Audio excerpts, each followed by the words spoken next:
mentioned as being sick. Like it was somebody else. We just talked about it. We talked to Bernice yesterday. She's doing okay. Still struggling, but still she's doing okay. Continue to pray for her. As well, of course, Harold's daughter, her operation's coming up, I think, in October, we think. So pray for that. Also, of course,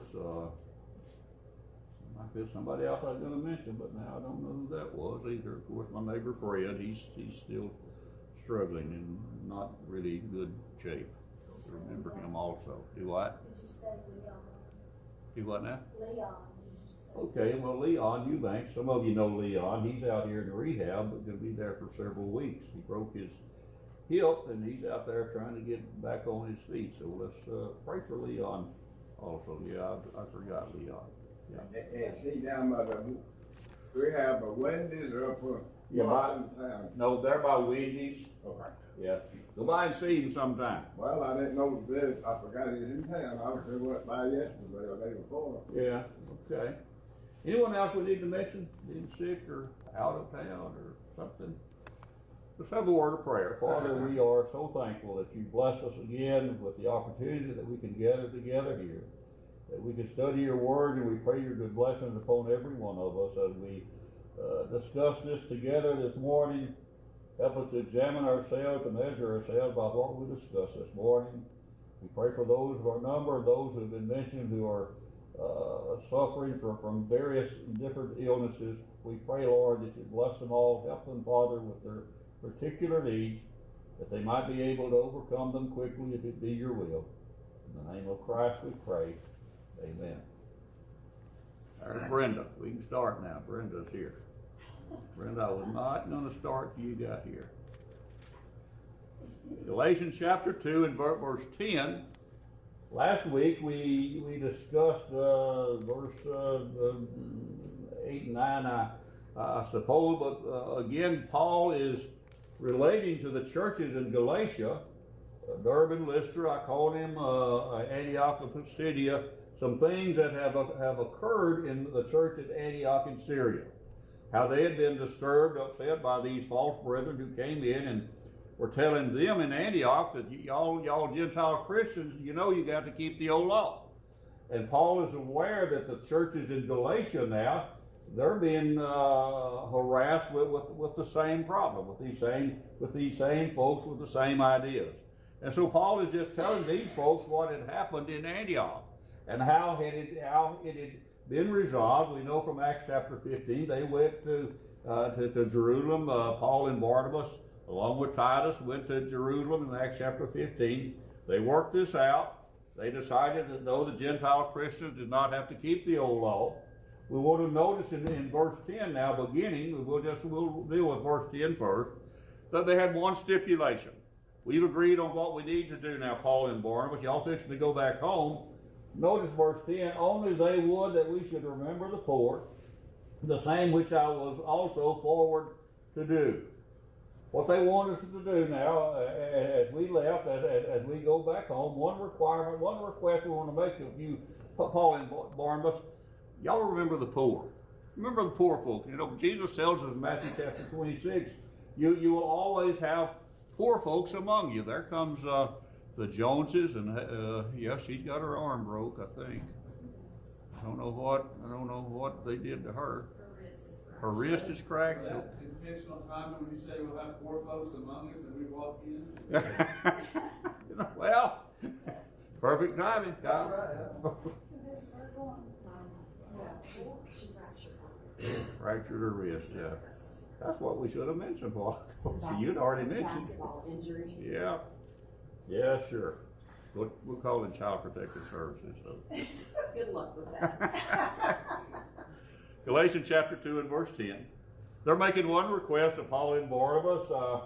Y'all remember the poor. And Jesus told us in Matthew 26 and 11, you're always going to have poor among you. You won't always have me, but you're going to always have poor folks among you. And of course, I don't think that would apply to any of us today. We're pretty wealthy, relatively speaking, to some poor folks that are in the world today. I wouldn't really want to know about some of the poor folks that are in the world today. It would be unbelievable. how I lived, I would be ashamed of myself. In fact, sometimes I am ashamed of myself that, you know, I live so well and other folks don't live so well. But remember the poor people, and I think they were asking that in a general term, but I think specifically they were talking about, remember us poor folks, or the poor folks that are in Jerusalem and Judea. They don't say that, but we're going to notice here this morning that there were numerous instances of help, relief being sent to the poor saints that were in Jerusalem and Judea. And we want to notice this morning, what makes these folks so poor? Why? Ricky, the poor of the area there was caused because of their faith. Okay. And they've been persecuted, they've been oppressed, they've been withheld. You know, there's all of these difficulties that they were facing because of the oppression of the Romans and society. Yeah. So, I mean, their poverty may have not been of their own doing, it may have been forced on them by family and by citizens. Yes, I think so, exactly, yeah. We forget the persecution that these Christians faced from their very fact that they were Christians. Yes. We have no idea. No, we don't have a clue. Harold, I live too easy. I don't think we can appreciate religious freedom. No, not at all. We take it for granted. Absolutely. Yeah. These people did not have that. Don't give it a thought. No. So No. we need to remember. I'm gonna change the word "remember the poor" to "remember the persecuted." Okay. I mean, And that's that'd be who the poor was. I mean, that's when I look at that chapter. That's what I think about. Yeah, and I don't think he's talking about the poor of the whole world. No. You know, we can't support the whole world. He's talking about poor Christians. Well, we want to notice some things that there were different times that collections were made and sent to the poor people in Jerusalem and Judea. Notice, let's go back to the beginning. Of course, the conclusion of this is going to be, do we have that responsibility today Yes. to help the poor? Yes. Would we? We don't. We don't. No. Well, we ain't got no poor. Have you looked? Yes, we do. We got poor. Second. Sir, go ahead. When he said, let me try to understand. When it said, remember the poor, you say the whole world, just the Christians. It was limited just to Christians. Okay. Yeah. The folks in Jerusalem told Paul and Barnabas to remember the poor. Now that came back from chapter 15. Yes. Yes. Yes. But, you know, I think they were talking about the Christian poor. Okay. They couldn't support the whole world, Pat. It's not just remember them. Be very concerned. Try to help. Yeah. In any way that you can. If it's Yeah. just a visit or whatever. Yeah, but Concern. Make time. hey, Anyway, that's. what if I'm poor? I think the set is relieve the needy. Yeah. Relieve. Yeah. This word "remember" in the original carries through the idea to take an action. Yeah. It's not just mental assent. No. It's not talking. Well, yeah, I remembered old Harold there. I thought about you, Harold. I hope you got something to eat yesterday. I don't know, but I thought about you though. It's a thought that counts. You have to be active. Yeah. Actually I do want to something. clear that I totally agree 100% that he's talking about needy saints. So don't take what I'm about to say out of context. But we as individual Christians, we as individuals can remember the poor of our neighborhood, Yeah. of our community, of our side. Yeah. Remember the poor as an obligation of an individual, personal Yeah. level, is to any and to everyone. Yes, I absolutely agree. The responsibility we have as a collective body is to those that are of the faith. Okay, we're gonna let's limit ours this morning to Christians today. That's what I think this was limited to also. Let's talk about them, and then we'll talk about us. Let's go back to the beginning. No, go back to Acts chapter 2. Acts chapter 2, this is on the day of Pentecost, verse 41 and, 42 it looks like. Acts chapter 2, verse 41, Peter has made his speech there. Verse 41, Acts chapter 2, then they that gladly received Peter's word were baptized. The same day there were added to them about 3,000 souls. 3,000 people were baptized on the day of Pentecost. That's a lot of folks to me. A lot of people getting baptized there. Verse 42, they continued, all these people, that did steadfastly in the laws of doctrine and fellowship, and in breaking of bread and in prayers. Verse 44, all that believed were together and had all things common. They even sold their possessions and their goods and departed to all men as every man had need. There was a need to begin with. The new Christians in Jerusalem, the church had just now begun, that there was a need among those people there. Let's see. Let's go to Acts chapter 4. Again, the church in Jerusalem. Well, let's just begin in verse 1 there. And as they spake, the apostles are still teaching and preaching in Jerusalem. As they spake unto the people, the priests and the captain of the temple and the Sadducees came upon the apostles. They were angry, they were grieved that they taught the people, and they preached through Jesus the resurrection of the dead. As a result of their anger, their grief, they laid hands on the apostles, put them in hold until the next day, for were now eventide. Verse 4, howbeit many of them which heard the word believed, and the number of the men was about 5,000. This thing's growing. 3,000, 5,000, now we're up to 8,000 people. What's going on here in town? This is not a popular thing among the priests and the Pharisees and the Sadducees and the captain of the temple. They're not liking this. They've arrested the apostles, throw them into jail. Notice verse 32 of Acts chapter 4. Verse 32, and the multitude of them that believed were one heart and one soul. Neither said any of them that all of the things which he possessed was his own, but they had all things together in common. Verse 34, neither was there any among them that lacked, for as many as were possessors of lands or houses sold them and brought the prices of the things that were sold, laid them at the apostles' feet, and distribution was made unto every person according as he would have a need. These folks, to begin with, and there's lots of them now, they have a need. I'm sure they were poor to begin with, but now they're even more poor because they become Christians now.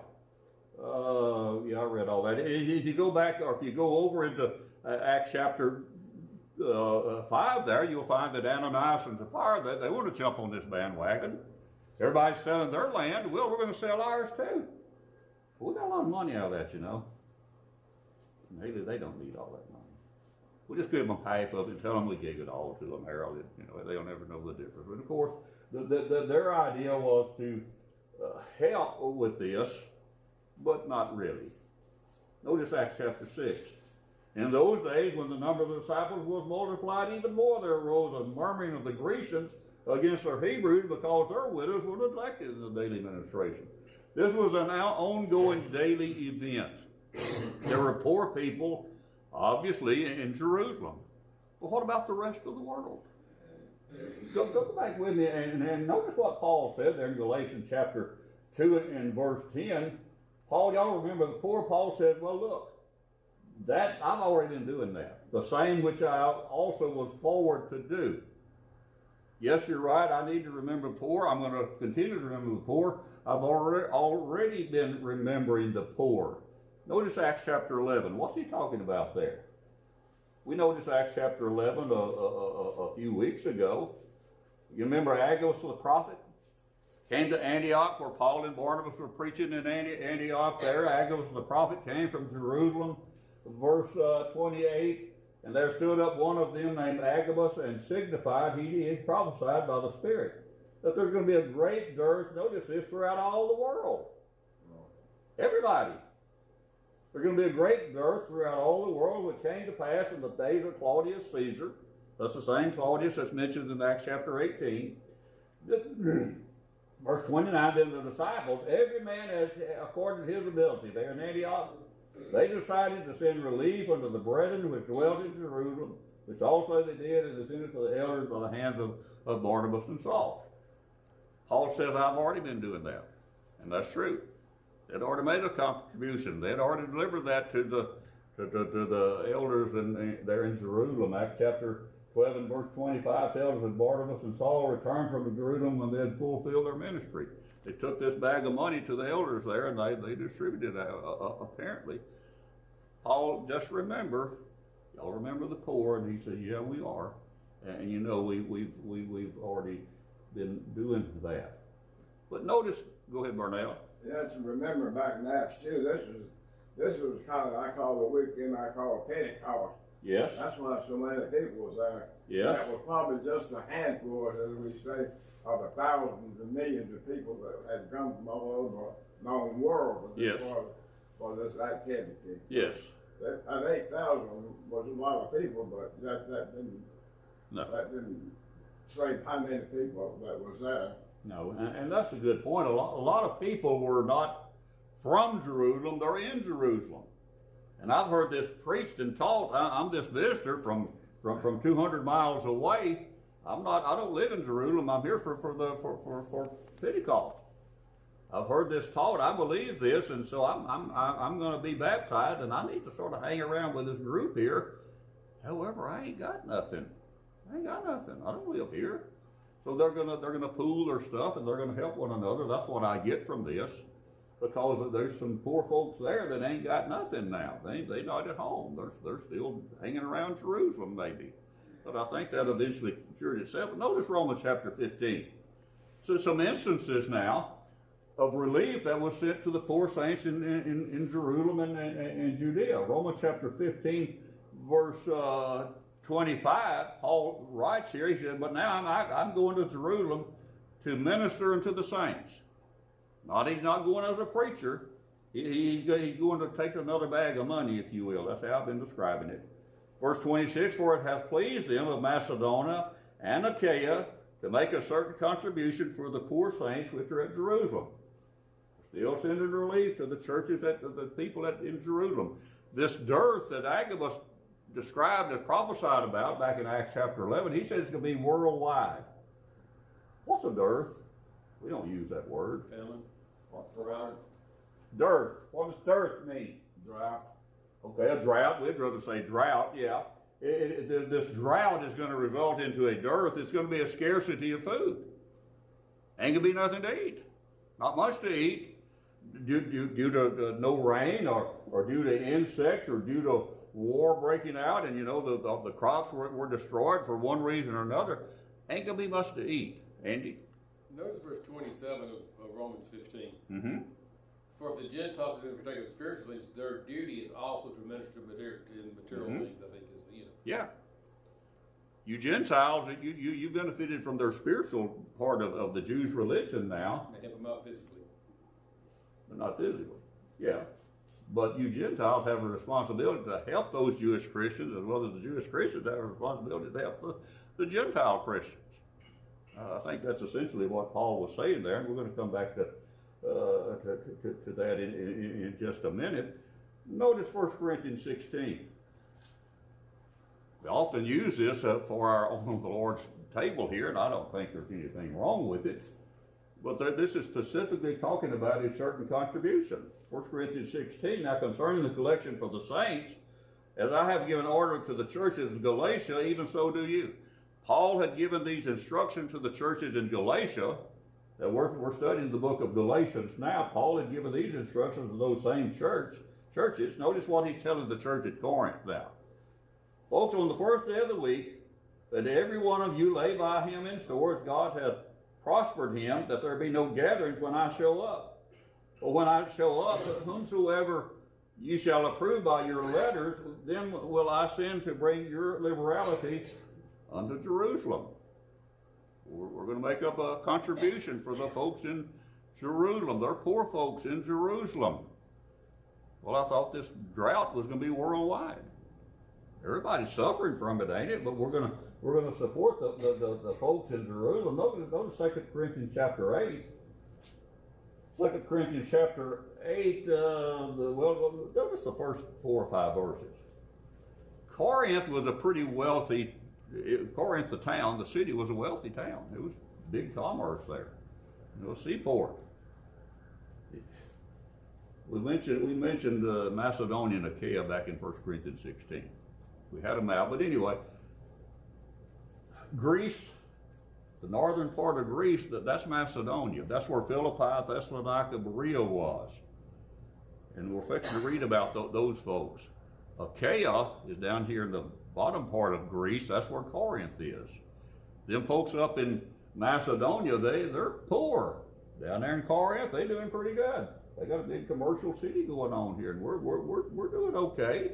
We're doing okay. Notice what Paul says, 2 Corinthians chapter 8, as he writes to Corinth again.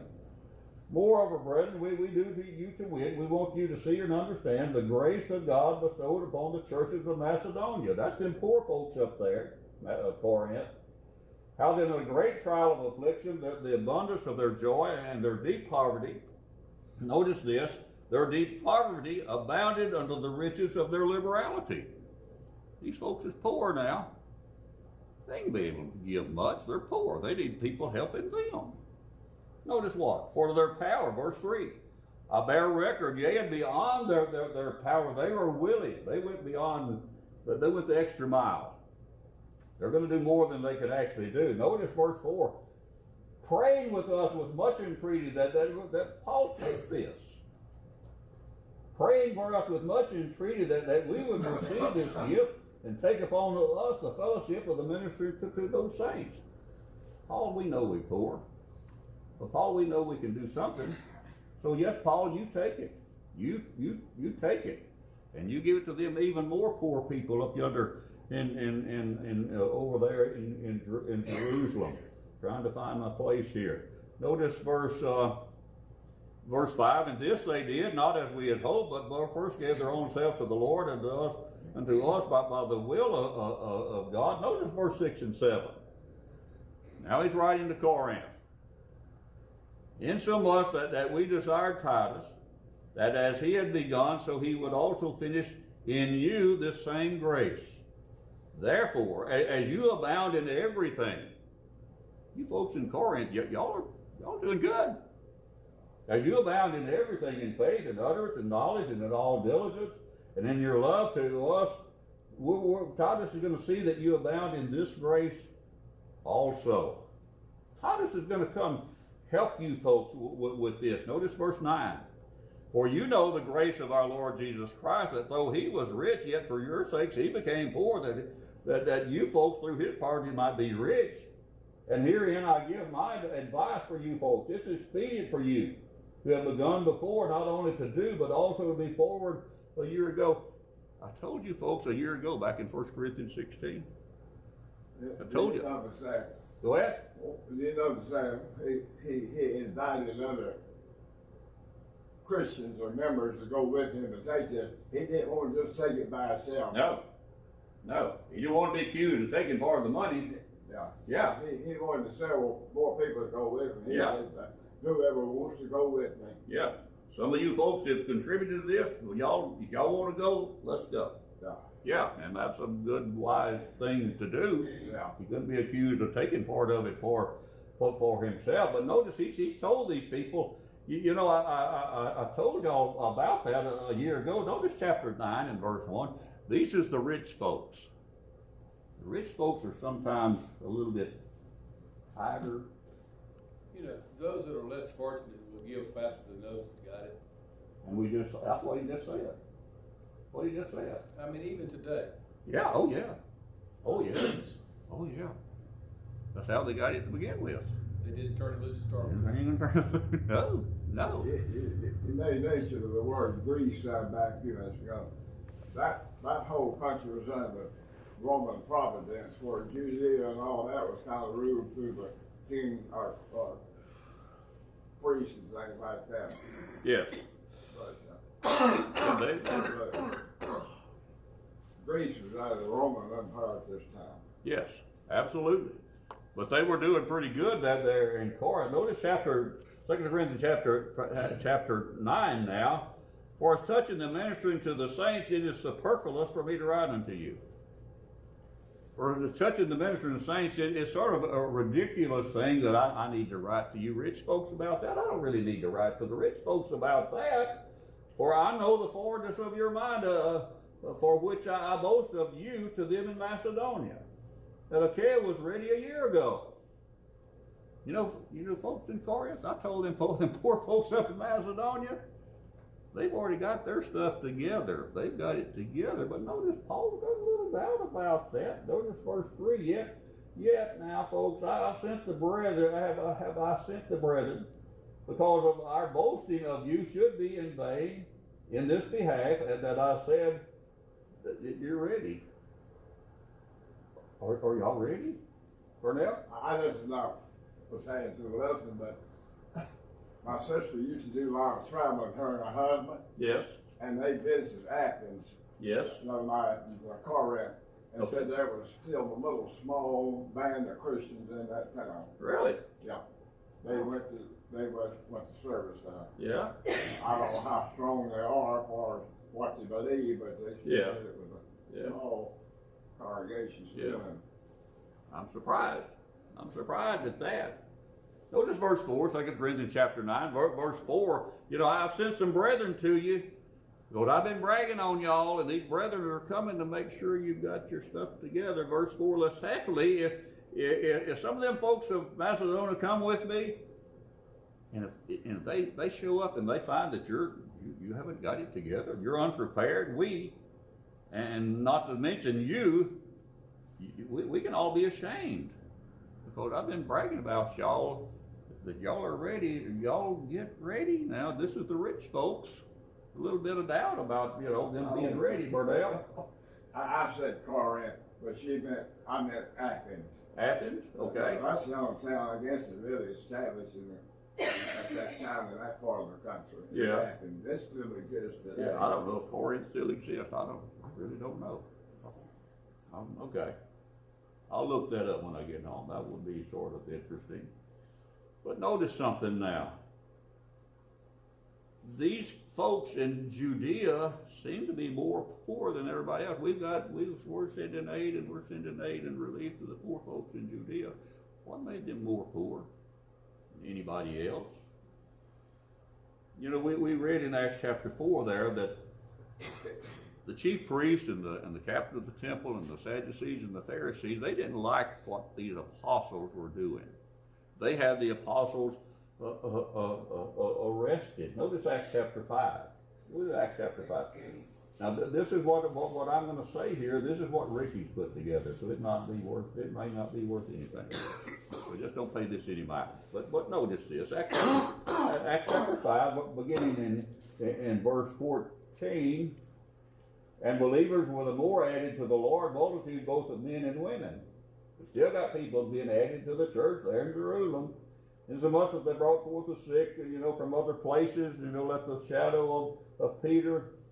Verse 16, there came also a multitude out of the cities round about Jerusalem, bringing sick folks and them that were vexed with unclean spirits, and they were healed every one. Verse 17, the high priest rose up, and all that were with him, which was the sect of the Sadducees, and were filled with indignation, and they laid their hands on the apostle and put them in a common prison. We got to put a stop to this. We was up to 8,000 a while ago. We're still multitudes, still these people. They're still believing all these apostles are doing. They throw them in prison. What else can they do to the people? Notice John chapter 7. That what you're reading that was Peter's shadow passed by, people were healed. That's a little different in Acts 19, where people brought aprons and handkerchiefs, and they were healed. Right. And like that. But Yeah, I've got a thing back here, somebody mailed me in the mail years ago. It's a paper thing, but it's a prayer rug. I kneel on that my paper prayer rug. Because they prayed over it and placed their hands on it. I've still got it back there. Okay, so, that might you handy, you never know. Never mind though. You threw yours away, didn't you? But anyway, no, John chapter 7. Notice what's going to happen here. John chapter 7 and verse 13, Jesus has gone to Jerusalem there. Notice verse 12, that there was much murmuring among the people concerning him. There's a feast going on in Jerusalem. Some people said, well, he's a good fellow. And others said, no, he deceives the people. Verse 13, how bad. No man would speak openly about this man Jesus because of they fear the Jews. We can't just say openly what we think. Notice John chapter 9, a blind man here has been healed. People are asking his parents, we know, how did he'd been blind all his life, now he can see. Notice verse 21, by what means he now sees, we don't know. Or who opened his eyes? We don't know. He's old enough. Ask him. He can speak for himself. Verse 22, these words spoke his parents because they feared the Jews. Notice the reason. For the Jews had agreed already that if any man is going to confess that this man Jesus was the Christ, he's going to be put out of the synagogue. We're kicking him out. Interesting chapter of Okay. that blind man. They couldn't believe that. They went everywhere trying to find out who did this. Yeah, You know, he went to his mother and daddy yeah, and asked them and said, well, ask him. He's of age. Yeah. Ask him how it did it. yeah, yeah. So they just couldn't get it over that Yeah. this blind man was healed.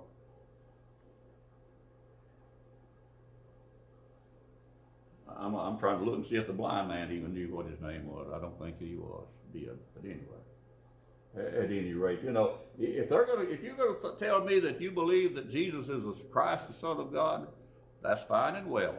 Don't show up to the synagogue next Saturday. Don't come back to the synagogue if that's the way you're going to act. Notice John chapter 12. You wait a minute. You asked, did the blind man know who had healed him? Yeah. Did he know who his name was or who he was or something? You know, all the only conversations is the latter part of chapter 9 where he talks about, do you believe in the Son? He said, I believe. And he said, you've seen me. Your Lord, I believe. I know him. Yeah. But I think that's kind of after the fact, you know. Yeah, but did he tell the high priest who it was? That's what I tried to find, and I didn't spend a whole lot of time with it. But I don't know about that. I don't know if they ever figured out who healed the blind man. You know, well, you ought to have a sermon. What did the blind man see? There's your title. What did the blind man? You know, I've actually got one of those that I've preached it before. Okay. Okay. He saw the Lord. He saw the Lord. He saw a lot of different things there. But what He was saw it? questions. He saw. I'll have to find that out. Okay, John chapter 12 and verse 42. Notice this, nevertheless, among the chief rulers also many of those folks believed on him, but because of the Pharisees, they wouldn't confess him lest they're going to be put out of the synagogue too. They'd be thrown out of the synagogue. Well, what does that matter? And them being poor, and he mentioned, I think, They couldn't buy groceries if they got put out of synagogue. Okay. Hebrews chapter 10, notice this. Hebrews chapter 10 and 11. Let's go back to the old law now. Every priest stands daily ministering and offering oftentimes the same old sacrifice, the same old lamb. Who can tell one lamb from another? He's standing daily offering sacrifices which can never take away sins. Now, Andy's our high priest. This is our synagogue. Pat and Ricky, they show up every day with a lamb for Andy the priest to offer for their sins that they committed yesterday. Them two must be the worst couple that we have. They are here every day with a lamb. You are wasting your little lamb. Well, looks like they'd run out of a lamb after a while. What happened to all them lambs and goats and oxen that were sacrificed daily? They ate it. They ate it. Who ate it? Priesthood. Service of the temple. Who else ate it? Let's go to Leviticus. Notice Leviticus chapter 7. Who ate it? Could the priest eat all that was brought every day? They're big and fat, wasn't they? There were lots of folks that were bringing a lot of stuff here. Leviticus chapter, where did it go? My notes is scrambled here bad. Leviticus chapter 7, is that what I want? Verse 11? No, let's don't do that. Look, go to verse 29. Leviticus 7, verse 29. Now this is the feast of oh, wait a minute. I'm ahead of myself. Let's go to Deuteronomy. Sorry about that. Go to Deuteronomy first. Deuteronomy chapter 14. Notice who gets to eat what. Or notice who all is going to get to eat. Deuteronomy chapter 14, and I'll get my book together here in a minute, verse 28 and 29. This is a 3-year, the end of 3 years, you're going to bring forth all the tithe. Harold, every 3 years, you need to bring 10% of everything that you've accumulated in the past 10 years and give it to Andy. Everything. Even that little box of McCormick black pepper you got at home, bring 10% of that. Make sure you get everything. Now, but notice this, at the end of 3 years, bring forth all the tithe of your increase the same year, and thou shalt lay it up within the gates. The Levites, because he hath no part or inheritance with thee. Notice who all is going to eat. The first of course is going to be the Levites. Levites didn't get any property, remember? And so the people are going to support the Levites because the Levites were the priests and those that served in the temple and the synagogues. The Levites going to eat. The stranger's going to eat. Notice the fatherless and the widow. How much poorer can you get if you're an orphan? How much poorer can you get if you're a widow? You know, I know most of us is claimed animals, and you lose about probably nearly half of what you harvest. What I'm getting at. Yeah. These people could not eat the inner parts of a lamb or nothing, not No. deliver the hearts, the gizzard, whatever it is. Right. They couldn't eat that part. No. So, matter of fact, there wasn't much left of that lamb when you skin him and clean him. There wasn't Yeah. much left of that lamb. They couldn't eat the fat, couldn't eat the blood. No. Nope. And we're going to talk about that in just, we're going to notice who got what. But in this feast here, the fatherless and the widow, which are within our gates, they're going to come and they're going to eat, and then folks are going to be satisfied. It's one of them all-you-can-eat deals. Everybody come on. I've been kicked out of the synagogue, though. I've been kicked out of the synagogue, but I can still go to temple. No, you ain't going to temple. You've been kicked out of your local group. That means the big group, the overall group, you ain't going there either. So when we have that feast of the tithes here, you've been eating there. You ain't gonna eat there no more. You can forget about that one. Where am I at? Deuteronomy. Notice Deuteronomy chapter 16. Deuteronomy chapter 16, beginning in verse 10. You're going to keep the Feast of Weeks unto the Lord thy God with a tribute of a freewill offering of your hand, which thou shalt give unto the Lord your God, according to the Lord your God has blessed thee. Verse 11, you're going to rejoice before the Lord. You and your son and your daughter and your manservant and your maidservant and the Levite and the stranger and the fatherless and the widow are all going to rejoice together. And we're going to all eat together when we bring about this Feast of Weeks. Well, Ricky, don't show up. You know, the feast, the priest standing daily in the temple. What's he doing with all that now? They're still feeding the poor. He ain't gonna feed me. I've been kicked out of the synagogue. My source of food supply has been done away with. Now let's go to Leviticus chapter 7. Notice who gets what. The priest is going to get a prime cut. He's going to get the best out of this, and I guess maybe he would do that. You know, we don't want to deny the priest of him eating. We don't want to cut Andy off. You know, if he's going to tread out the corn, we got to feed him. We're going to feed the ox. Leviticus chapter 7, verse 29.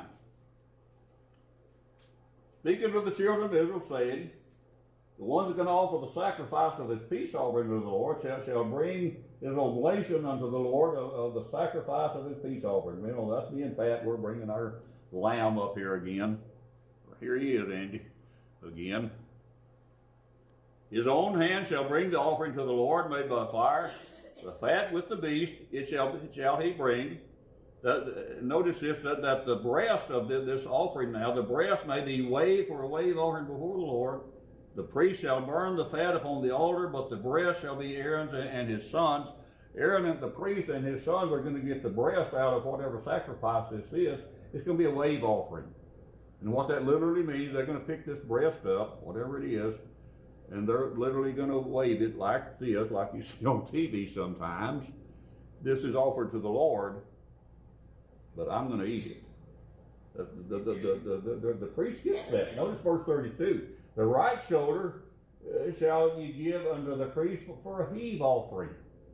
We'll get back to that in a minute. The heave offering of the sacrifice of the peace offerings. He among the sons of Aaron that offereth the blood of the peace offering, and the fat shall he shall have the right shoulder for his part. They're going to get the right shoulder. Me and Pat, we finally drug up here a big fat oxen. Our sins were so bad, we felt so bad about it, Harold, we brought the old oxen finally. The right shoulder, he was a fine oxen too now. The priest ain't going to be able to pick this up and Edgar, they can bend over and heave on the thing. They may get it up to their knees, they may get it up to their waist, so they can't do this. They're old, like me. That's what the heave offering was. This heave offering belongs to the Lord, but I'm going to eat it. You know, the priest they got their share, verse 34, for the wave breast and the heave shoulder have I taken of the children of Israel from off the sacrifices of their peace offerings, and have given them to Aaron the priest and to his sons by statute forever. They got a pretty good cut out of this. The rest of it, besides the fat and the blood, the other folks, the poor folks, can have that. They were offering daily in the temple this stuff. They couldn't eat it all. It was given to the poor. I've been cut off from the synagogue and from the temple. Ricky, don't show up no more for one of them all you can eat deals. You've been cut off from it, folks. That's something that I get sort of gathered out of this. Is that what made them more poor than everybody else? They were constantly sending relief to the Christians that were in Judea and Jerusalem, because that's where the temple was. You don't show up to the temple no more, Ricky. You ain't gonna eat nothing here no more. I was poor to begin with. I'm a whole lot more poor than I was before I became a Christian. Anyone have any comment about any of that? Take that as just a grain of salt. That may not be it exactly, but they were cut off from the synagogue and the temple. Whoever got the hind quarters got the best part. Well, yeah, that's what I thought too. At least he just got the front shoulder. Your front shoulders don't have much space. No, but he got the right front shoulder. Yeah, I know. That's more tender than the hind quarter. Sir? The front shoulder's more tender than Well, maybe that's the reason they got the front shoulder is more tender. it ain't fancy. The priest was always old, and he probably didn't have no teeth, so he got the shoulder. Everybody else got the front roast. I don't know. But Paul remembered the poor, and here's our question for next week: do we have an obligation to Christians today Yes. that are in need? Yes. How can we help them? Any way possible. Physical, spiritual, mental, financial. Financial. Let's talk about financial. Can we help them out of the church treasury? Would we help them out of the church treasury? Andy, you were saying yes. I'm going to say yes, you can if it's a saint in need. Okay. And you can help them with physical needs. I'll take that road. Oh, I'm going to agree with you. I'm going to take that road. If we were to have someone who is in need, would we help them? We Pat? should, but 9 times out of 10 we make excuses why we don't. Constant need or just one time? Well, no, that's going to be the key to this. If you believe that advertising, the church will be full next Sunday, but the treasury will be empty. Well, you're right. But there are going to be some restrictions. We can't support the whole world. The Let's poor. look at that question you just asked. Is it a one-time need or is it an ongoing need? Okay, there's the problem. One-time need, we're going to make up a collection here this morning for one-time need. Old Harold needs to go buy groceries this week. You probably won't need that next week, will you? Start next week. You can start next week. If that need is ongoing because of some action that he cannot facilitate getting out of, yes, we can continue. But if you're taking that need with Harold, well, they don't just buy my groceries. I'm not going to do anything about it. I'm not going to work. I'm not going to contribute. I'm going to just be a needy Harold out here, and they're going to take care of me. There's a problem with that. Well, if it's, we're going to take up a love offering this morning for Harold. Come on in, Roland. We're hypothetical here now. Is the need genuine? The need is genuine. The need is genuine. If it's a continuing need, would we meet the continuing need? Should. We should. That's not a resounding yes. Do we? We No. So what are we gonna do? What are we doing? We're gonna refer it to committee and think about it for a while. Well, yeah, but you know, and if I don't keep that command, how many more can I just not keep? We got a menu. I can pick out what I want to do. That's not cafeteria religion, Ricky. You Well, can't pick and well, choose. You've already said that we don't do that. You can't go through the book and think, I want this commandment, that commandment, something else. He who is obligated to keep the law keepeth the whole law. Yeah. That same principle applies to the new covenant as well as Yeah. the old. We'll take up there next week. Did you give us a question to look at for next week? Did you say something? Can we support, or should we support the poor today? Okay. Yeah. And of course, we're going to go to 1 Timothy chapter 5. Yeah. Talk about who's a real widow. Ain't it? They